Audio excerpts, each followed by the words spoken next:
وزي ما عودناكم تغطيه حصريه لقناه صدى الملاعب لدوري ابطال مصر، والنهارده في سهره رمضانيه كرويه جميله، ومعانا مدرب هو نجم فريق الارجنتين. نتعرف بيك كابتن محمد صبري.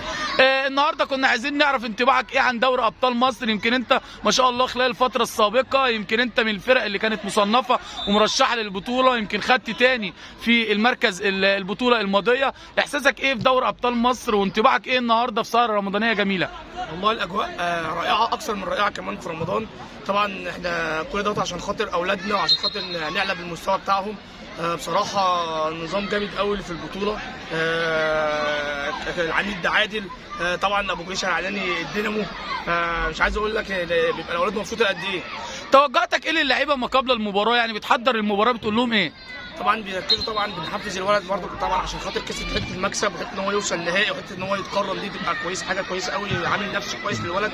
بنحفزه طبعا على طول ان هو يلعب على مكسب. لو النهارده توجه رساله بقى للشعب المصري كله ولمدربين دوري ابطال مصر واللجنه المنظمه بسبب رمضان، تقول لهم ايه؟ يوم رمضان كريم، اعاد الله علينا وعليكم باليمن والخير والبركات، وتقبل منكم خالص الدعوات. نتمنى لك التوفيق كابتن محمد صبري مدير فني فريق الارجنتين، وانتظرونا وتغطيه خاصه لقناه صدى الملاعب لدوري ابطال مصر.